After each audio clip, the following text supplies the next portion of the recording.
What's up, guys? It's William here, and today we're going to talk about what I just learned about a house that I just bought that had been smoked in probably 10 years ago. You can't even smell it, but we just painted the cabinets and it was a disaster, and I'm going to tell you why so you are aware of what exactly needs to happen when you're trying to do DIY or professional paint on a house that's been smoked in. Let's dive into it. Welcome to the Smack Fest, the beat down. The SWAT team is here on another beautiful day of shutting the week down. All right, so I bought this really nice wholesale deal. It's a 6-bedroom, 3-bath, 3,300 square foot house, and it had those for like the 1990s and like early 2000s had that that oak color, that natural wood cabinets, and almost like an orange color. I'm colorblind, but you know, those natural wood cabinets, right? And they look good, and there's nothing wrong with them except for they're just a little bit dated. The house was made in about 95, and we went to go paint them white,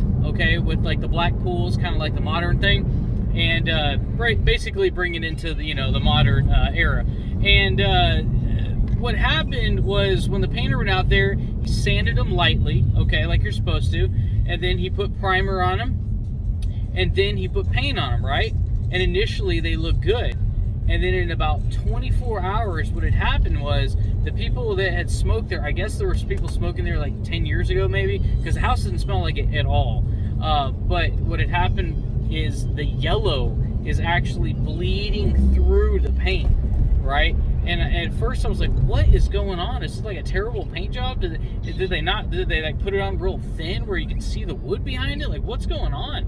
And the stains are actually literally making their way all the way to the front. And what he had to do was he had to go back over, and it was starting to crack. Like it would go on nice and smooth, and then as it would dry, it would spider crack all around. I was like, oh my gosh. So there's a couple things we had to do. The one areas that were spider cracking really, really bad, he literally had to scrape all of that off the cabinets, sand them down really hard, double prime them again, maybe even triple prime, and then you had to paint them again, and that did work. So basically, you have to sand it really deep into the wood before you paint a known smoker's house. Of course, I didn't know that. So basically what we had to do is we had to, even after we painted it, we had to reprime again, then we had to reprime again, and then we had to paint, and there's still a couple spots here and there, I call them hot spots, that we're gonna have to, every day we come in through this rehab,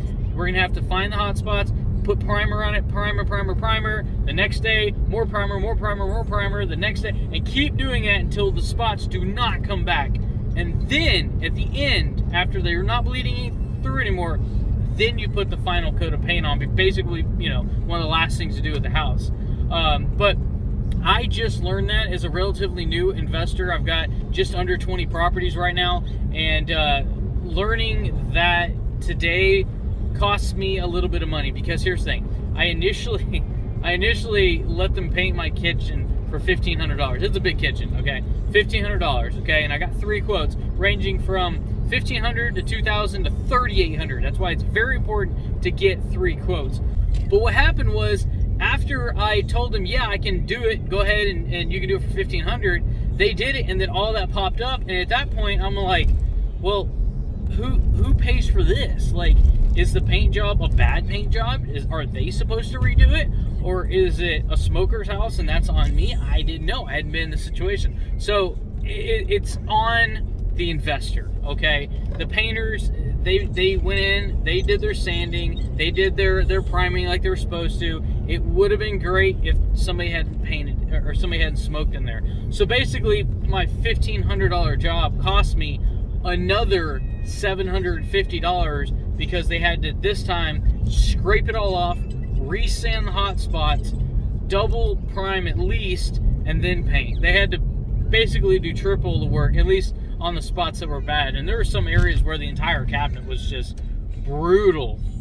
So guys, hope you learned something when it comes to buying properties that have been smoked in. When it comes to painting it, if you are going to paint it, make sure that you sand them down really deep. And that is my rant for this video, guys. Hey guys, if you haven't already, be sure to subscribe. I make several videos per week on passive income through real estate investing, so you can leave your 9 to 5 well before 65. Hey guys, if you haven't already, be sure to smash that like button, hit the subscribe notification bell, and I will see you on the next one.